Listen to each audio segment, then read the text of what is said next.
Phase 3. Organize. For non-actionable items, the possible categories are trash, incubation tools, and reference storage. If no action is needed on something, you toss it, tickle it for later reassessment, or file it so you can find the material if you need to refer to it at another time.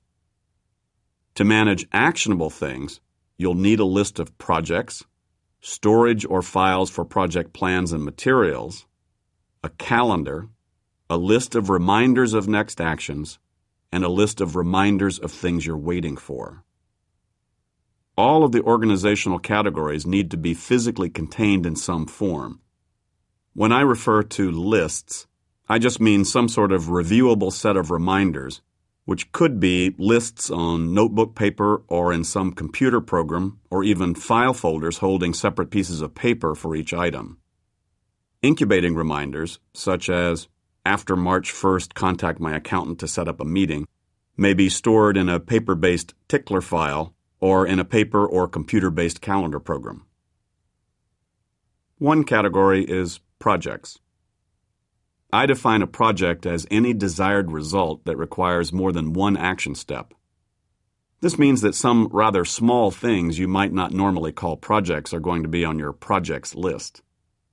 The reasoning behind my definition is that if one step won't complete something, some kind of stake needs to be placed in the ground to remind you that there's something still left to do.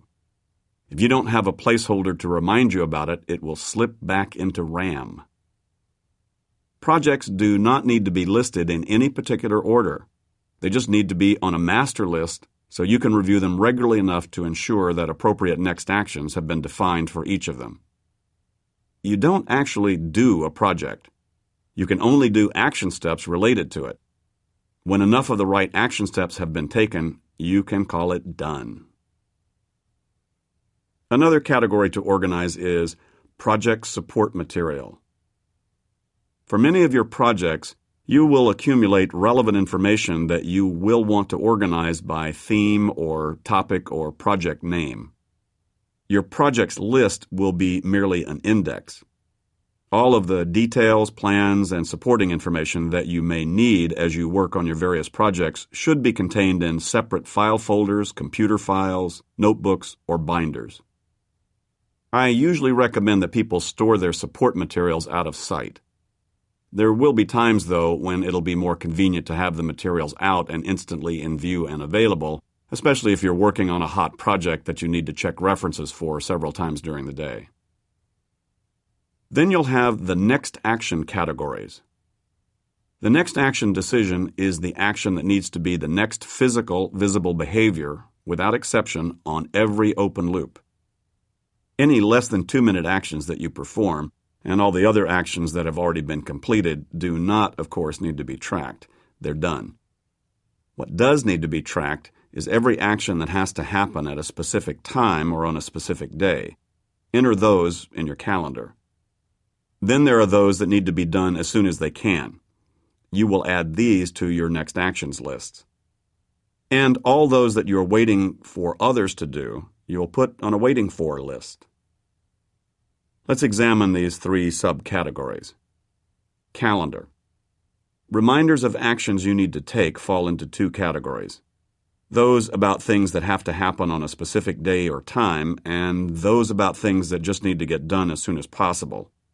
Your calendar handles the first type of reminder. 3 things go on your calendar.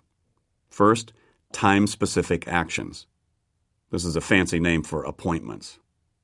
Often the next action to be taken on a project is attending a meeting that has been set up to discuss it.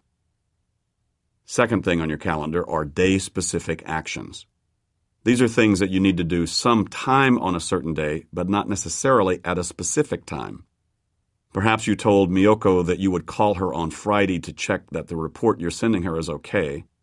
That should be tracked on the calendar for Friday, but not tied to any particular time slot. It should just go on the day.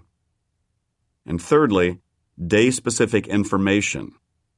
The calendar is also the place to keep track of things you want to know about on specific days. This might include directions for appointments, activities that other people will be involved in then, or events of interest. Those 3 things are what go on the calendar, and nothing else. The calendar should be sacred territory. If you write something there, it must get done that day or not at all. The only rewriting should be for changed appointments. The next actions lists. So where do all your action reminders go? On next actions lists, which, along with the calendar, are at the heart of daily action management organization. Any longer than 2-minute, non-delegatable action you have identified needs to be tracked somewhere. Call Jim Smith re-budget meeting, or phone Rachel and Laura's moms about sleepaway camp, and draft ideas re the annual sales conference are all the kind of action reminders that need to be kept in appropriate lists or buckets to be assessed as options for what we will do at any point in time. If you only have 20 or 30 of these, it might be fine to keep them all on one list labeled Next Actions, which you'll review whenever you have any free time. For most of us, however, the number is more likely to be 50 to 150. In that case, it makes sense to subdivide your Next Actions list into categories such as calls to make when you're at a phone or project head questions to be asked at your weekly briefing. Non-actionable items. No action systems fall into 3 categories: trash, incubation, and reference. Trash should be self-evident. Throw away anything that has no potential future action or reference value. There are 2 other groups of things besides trash that require no immediate action, but this stuff you will want to keep. Say you pick up something from a memo or read an email that gives you an idea for a project you might want to do someday, but not now. For example, a brochure arrives in the mail for the upcoming season of your local symphony. On a quick browse, you see that the program that really interests you is still 4 months away, too distant for you to move on it yet. What should you do about that? There are 2 kinds of incubate systems that could work for this kind of thing: someday maybe lists and a tickler file. It can be useful and inspiring to maintain an ongoing list of things you might want to do at some point but not now. These would be someday maybe lists. A typical partial someday maybe list might include get a bass fishing boat, learn Spanish, take a watercolor class.